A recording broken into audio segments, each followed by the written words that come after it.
clap?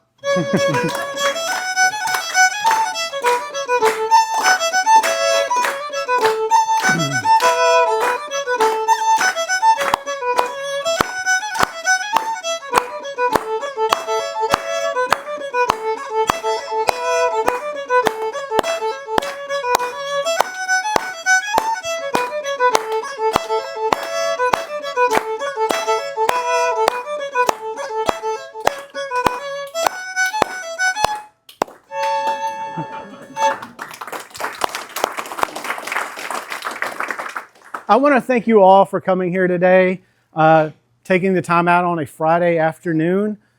So I appreciate you coming here. I am also thankful that I have a few students here who I have bribed with bonus points for our summer class.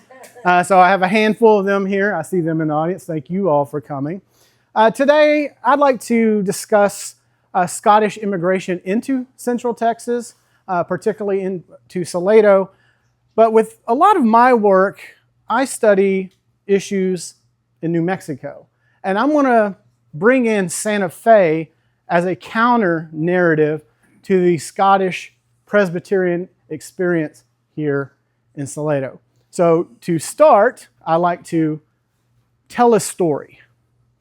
I imagine many in this room may have heard this story, but I think it's important to the overall point that I am going to make.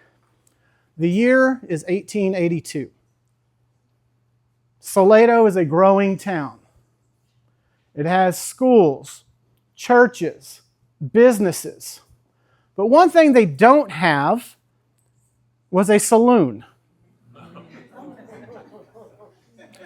And then one day, a saloon appeared on Main Street. Now, this was not a very popular location in Salado. In fact, many of the women in Salado disliked this idea of a saloon opening up.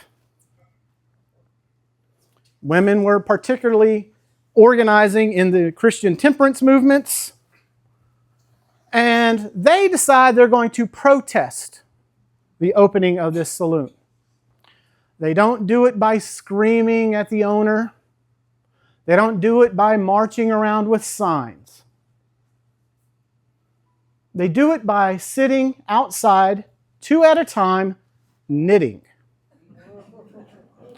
And the men of Salado did not go to the saloon, and the message was clear. We see you. We disagree. We know that this drunkenness brings a chaos to the location. The saloon closes down immediately.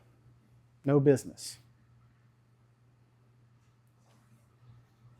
And I have a theory from Scotland about the knitting team. In the industrial era, the weaving machines took over from the weaving looms. And people emigrated, they had these skills, these cottage skills. And what a great place to do some knitting outside a potential saloon. And there's actually a tune called Jenny Dang the Weaver, which is when the industrial machines came in to take over from the weaving looms. And it goes something like this. You can clap if you want.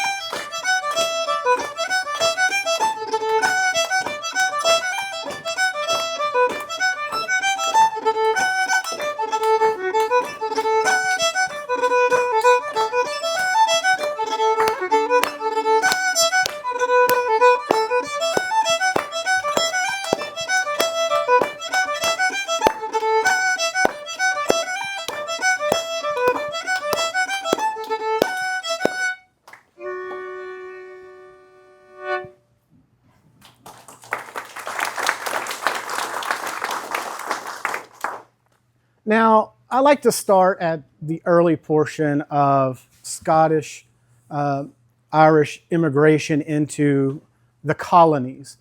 A primary location that Scot-Irish moved into was into Pennsylvania, especially during the early 1700s. One of the reasons they'll do this is because of problems back in the British Islands. The Scots-Irish were normally dissenters, members of the Presbyterian Church, who did not agree with the Church of England or the Church of Ireland. They're also subject to restrictions within the British Isles. They're forced to pay tithings. They can't hold public office. And one thing that these Scot-Irish had already had a history of was frontier life, and there was an opportunity in the colonies. There is a reason they choose Pennsylvania. Pennsylvania, home to the Quakers, were far more religiously tolerant of new communities as they came in. So eventually, over time, and here we go, you can see some of the patterns of Scottish migration into the colonies. So I know it's not the best image, but if you see the green here, this is going to be your Scots-Irish, and then you have your Highland Scottish moving into these areas. And over time, the Scots-Irish will migrate through the American South, many of them ending up in the Carolinas and Tennessee. Tennessee was offering inexpensive land, so that pioneering spirit continued into Tennessee. The geography of the Appalachian Mountain area was similar to their home geography, so they were familiar with the land. They liked living in that atmosphere. And then they would eventually start leaving Pennsylvania for Tennessee, ironically because of the United States government. After the passage of the U.S. Constitution, which gave the United States government a lot of federal power, there ended up being a whiskey rebellion in the backwoods of Pennsylvania, where many Scot-Irish were there. They were taxing whiskey, and there was riots.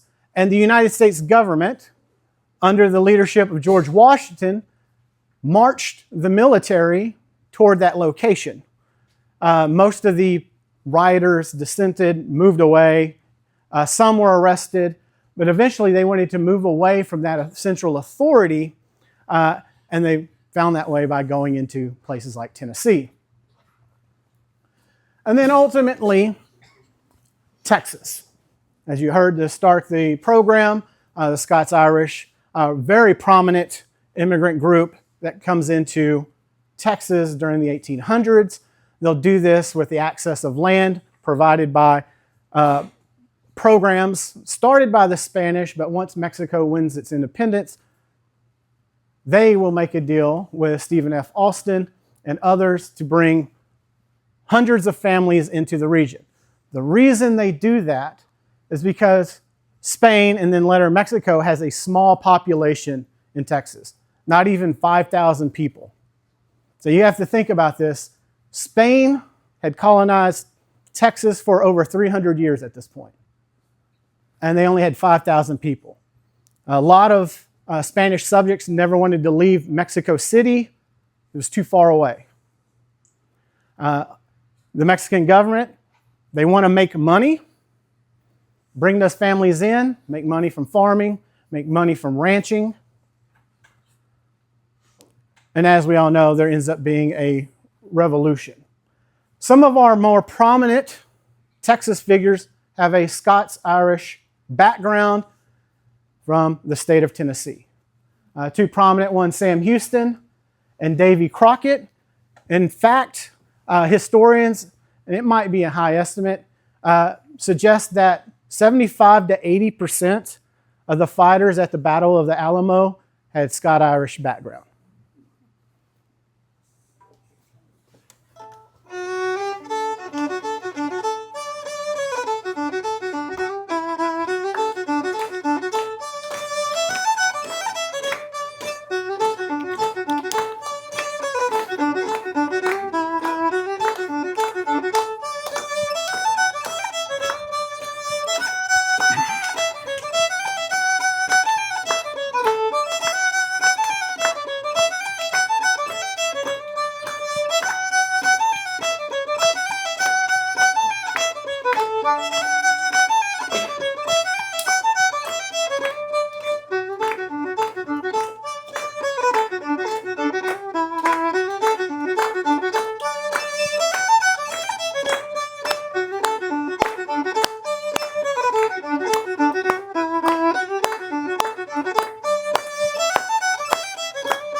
You see here, this was the Leftwich Robertson land grant location. Early on, Robertson, by the late 1820s, would bring 600 families into the Central Texas area. This land grant, covers about a total of 30 Texas counties today. So it's a massive land grant. So Sterling C. Robertson from Tennessee. As a Scots-Irish background, earlier family was Presbyterian. He will become Methodist, like many Southern Scots-Irish that settled throughout the South. Some would convert to Methodism or the Baptist denomination. But there would remain a large, significant Presbyterian community. Then Salado itself, founded 1859. Elijah Sterling Clack Robertson, with the explicit goal to open up a college, which was non-denominational / secular, but still religious philosophy would flow through the college, as one of its principals was a Presbyterian minister. Thank you, Salado Historical Society. I stole your map here. One of the things as I was researching for this talk today was I knew there was a Presbyterian community here in Salado. And when you look at this map, you'll notice something, that there are no Presbyterian churches on the historic map. There is a First Baptist church, there's a Methodist church, but historically there was not a Presbyterian church here in Salado. In Salado, many of the Presbyterians met by Salado Creek. They had outside services. They met privately in homes. One of the key values of Presbyterianism and Scots-Irish heritage was the focus on education and literacy. They believed that these things could make their peoples moral, biblically moral. They needed to be educated, be able to read the Bible. They are a minority group, but they still thrived. They met in these small camps. There will not be a Presbyterian church in Bell County until the one established in 1860 in Belton, in which many people would attend.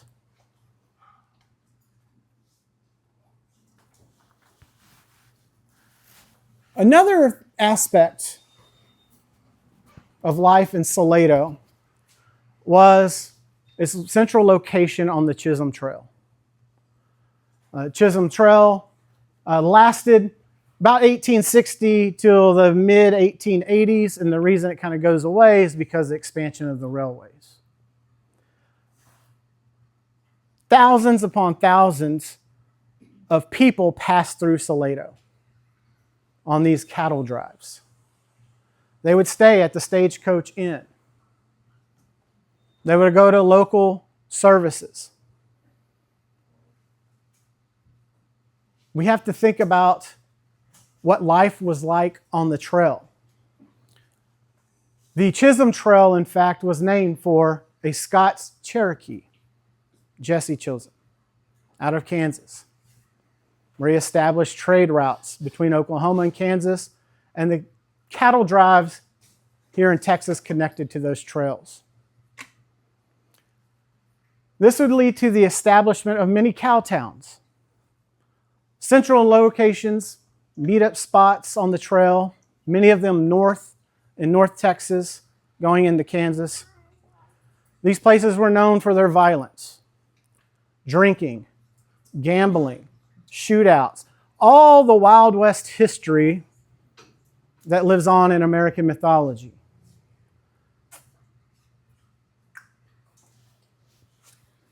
On these cattle drives, over 2,000 to 3,000 head of cattle. We have to think about the number of animals, but the number of people that it takes to have a successful cattle drive. Maybe a crew of 20.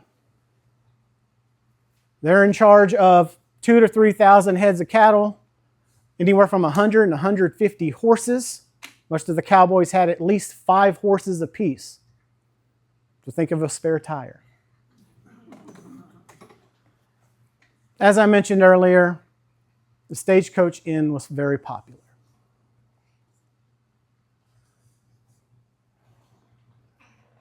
And then we need to think of the chuck wagon. The chuck wagon was core to a cattle drive.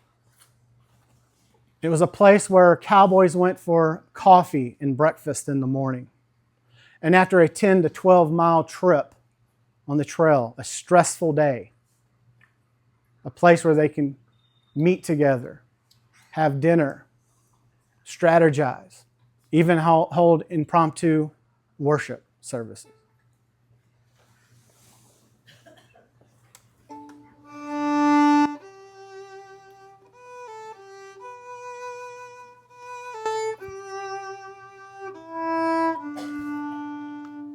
You know it?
Now, Kurt raises a very important point that everyone on the trail, they really loved that sense of community, that sense of being together, and yet they had to travel lightly.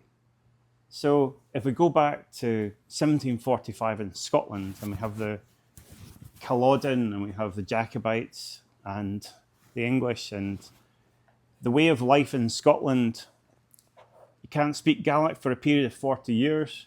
You can't play the bagpipes for that same period. You can't even wear a kilt. My family's 800 years old. I'm still wearing the kilt. And that's when the fiddle came in. The fiddle came in as the musical, cultural, social glue contribution. And so people coming across from Scotland and Ireland, the Scotch-Irish and the Scottish, the Irish, they could only bring one thing with them. And imagine if the most treasured possession in the family was the fiddle. Now, it's far easier to carry a fiddle with you on a horse than it is a church organ.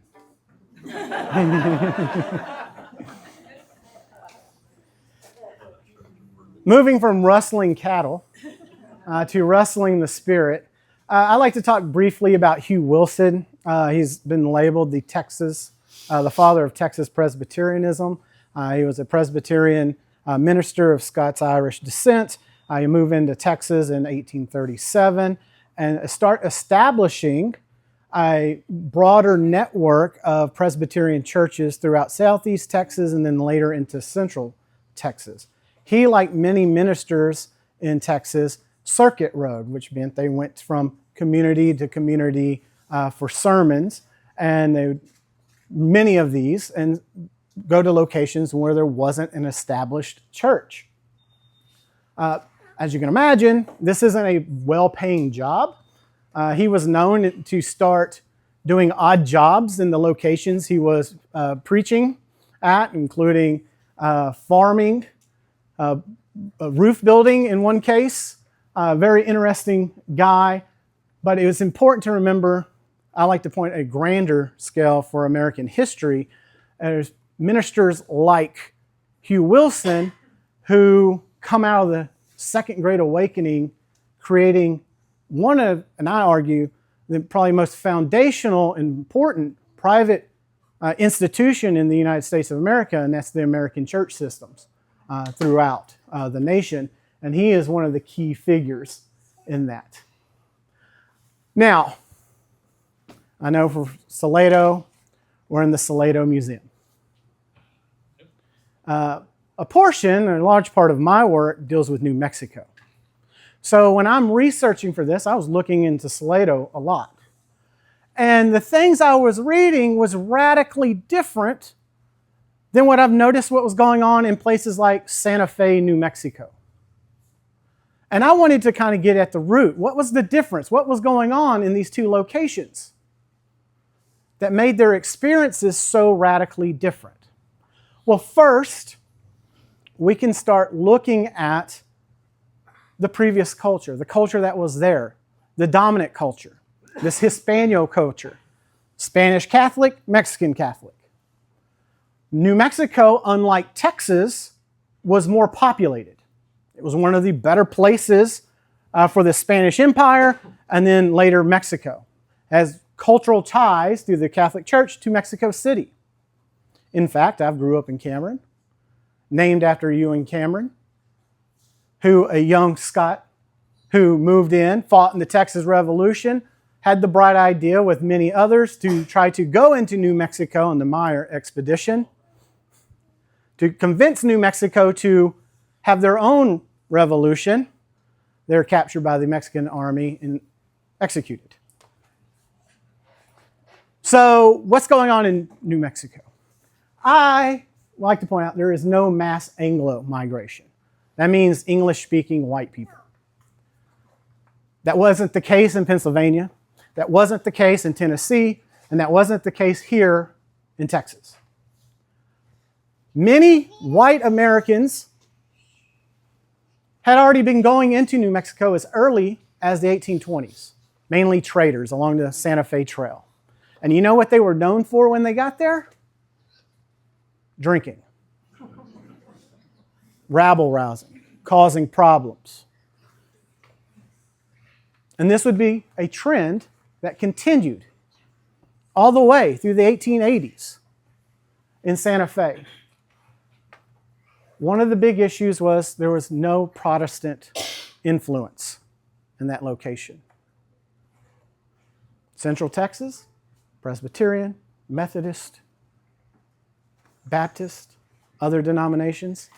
Baptists tried after the Mexican-American War in the 1850s. They had a church set up in Santa Fe, first Protestant church. Closes down almost immediately. Civil War happens. Well, Southerners, many of them Baptists, aren't moving into New Mexico during the Civil War. And it's not until the late 1860s other groups start trying to move into Santa Fe. There you go. And the thing about Kurt, you talk about there's, people go to this area for drinking. Well, it just comes to mind that I know a tune called The Ale is Dear. And then can you imagine people are at the bar and they want to reconcile, after the long night. So there's going to be a tune called The Reconciliation. So if you'd like to clap your hands.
What I should also say about this time is how suspicious, who drinks tea here?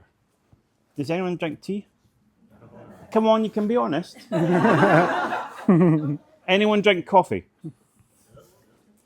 And during the 1800s, there was actually, or it might have been maybe like 1700s, there was actually a period where people were even suspicious of drinking tea. And there's a story about a minister in Cape Breton. His wife wanted to have friends around to the parlour for a cup of tea, and the minister wouldn't allow it. And it took the minister 7 years to buy his wife a silver teapot so that she could invite friends around. So maybe, there was that factor as well, that people were actually still trying to work out whether tea was okay to drink or have, as a social drink before they moved down to New Mexico. I think tea. No, it's a great point because, as I mentioned earlier, the Second Great Awakening and the market revolution, where the American economy is changing drastically, there's a lot of concern about a changing society in the United States. And they wanted, through religious reforms, people to be more moral, better, because if they were, their neighbors were, their communities were, and then ultimately the nation would be. And one of the big pushbacks during this time, though it never went through, was issues such as temperance and prohibition. And so a lot of people had issues with others drinking alcohol. The average white American male in 1820 drank 7 gallons of pure pure alcohol a year. Yeah. I'm working on it. All right. And so when you're living in this, this pressure, this society where the Protestant work ethic, you may have heard, whereas you work hard and then that makes God happy. And if you're not working hard and you're drinking, that's a problem. And so that was a lot of American culture in the 19th century. So when many of these American traders start going into New Mexico, where that society was, the pressure wasn't there. And they could cut loose, if you will. And some of them went too far. Many of the American soldiers in the Mexican-American War, while they were in Mexico, misbehaved and did a lot of stuff they would not normally do at home because they were away from their culture. And so we can kind of see, we have the oldest bar in New Mexico. This is located in Santa Fe. It was established in 1835, the La Cantina del Cañon. And if we look at the numbers, and this is while it is a Mexican state, this is before the Mexican-American War, there were 20 gambling and drinking halls in Santa Fe. After the war is over, you have the United States military there, a lot of soldiers. In 1851, they like to get drunk a lot at the local bars. In fact, it became such a problem, the United States commanders in the region moved their fort about 10 miles outside of Santa Fe to move them away from the bars. We look at mining. Much like Kyle towns, these mining towns were pop-up, male-dominated. One of the things they put up, saloons. So that's happening in the region. And so if we look at the numbers by 1880, 40 bars, saloons, gambling venues in a town with a population less than 7,000 people. Okay? It's a radically different location. Here's the oldest bar, Santa Fe, an adobe building, as you would imagine. Is it still open? No. No. So here's what happens. American Protestant denominations start moving into the region. One of the big concerns when they show up are that the Anglos that live there want nothing to do with them. Take, for instance, David McFarland, Scots-Irish background, Presbyterian minister. arrives in Santa Fe, New Mexico in 1866, holds the first service in the governor's palace. The governor and his wife attended. I think it was attended by about 20 people. One of the problems they're having is a lot of the Anglo-Americans that live there don't want to donate to the church causes, mainly education. There was one instance when McFarland met with a large landowner there who wanted to help open a school, but he would donate the land and money only if the Bible wasn't taught there. He was an atheist. Later, unfortunately, that man's child died at the age of 8 years old. McFarland helped with the service. After his son's death, he decided to go ahead and donate the land in the building for a school with no restrictions. Here is the issue. It is an Anglo escape. They're moving in a completely different culture, not one in which they have to establish. Prominent issues in the region: drunkenness, gambling, prostitution. Another issue many had was interracial marriage, interdenominational marriage. Many Protestants were marrying Catholics. Many ministers had problems with this, others did not. McFarland himself actually married a Catholic and a Protestant, and because he did that, he was threatened with death. So McFarland had to start carrying a handgun on him everywhere he went. Yeah. The big concern for ministers that move out there, are they going to save the Americans? They feel like they're losing Americans in New Mexico. Reverend Sheldon Jackson, prominent Presbyterian missionary, responsible essentially for setting up the networking of the Presbyterian Church in New Mexico, Colorado, and Alaska. He traveled around Santa Fe. He gave a sermon for some soldiers on a Sunday in which, out of the 450 soldiers located at that fort, 20 showed up to the service. And he noted 3 were black Americans who sat in the front row while the white Americans barely paid attention. He was concerned about their souls. He was concerned with the situation in New Mexico.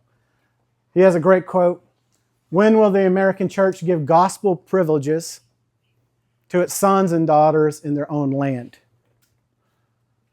The problem that McFarland and Jackson will have is that the sons and daughters weren't interested. And it wouldn't be until the late 1880s when the railways arrive and more of the American East cultural traditions, mainly Protestantism, move into the region, where things start to look better, if you will, in New Mexico for these reverends. Now, I bring up New Mexico and the situation going on there for a particular reason. There are 2 issues at hand in which I discussed today. One was the knitting revolt, 1882, one lonely saloon in Salado. Why? They valued education, a moral society, expectations of the people here. Here's another thing. Those cow towns were known for its violence. I researched really hard. There was not one instance of a shootout, drunken brawls, gambling here in Salado during the same time period, even though thousands of men were coming through the Salado area. Why? And it's because of the society and the culture established by those migrants that moved here. And the idea about patterns as well, the idea, if I think about the patterns of knitting, knit one, purl two, knit one, purl two. That's amateur, by the way. But the idea of the oral tradition, the idea of the way that you speak to the people next to you. Have you introduced yourselves to everyone next to you? Can you do that? Just say hello to the person next to you. Hi, Kurt Terry. Nice to meet you. Hi, Kurt Terry. And the idea of doing this orally, the idea of how much culture people, when you get a certain number of people together from, say, Scotland, for example, from Ireland, just that friendliness, that warmth. And imagine if that actually happened in Salado, and you'll notice that I didn't really play any Scottish fiddle music for New Mexico. But look at how much music's played in Salado, and you'll hear more at the Highland Games. And the idea of knitting, the idea of taking something of your heart that's very dear to you, taking it across to another country, another place, a place where you don't know what's going to happen. The idea of the knitting revolt and no bars. I mean, in Scotland, everywhere, you get whiskey everywhere. Can I play a tune called Neil Gow's Farewell to Whiskey?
And this idea of having a critical number of people where you can still have the culture, where you can still tell stories by ear, just how much that actually influences a community. Mm-hmm. And I just want to clarify, I grew up Baptist. I went to Baylor University, and I only drink Dr. Pepper, okay?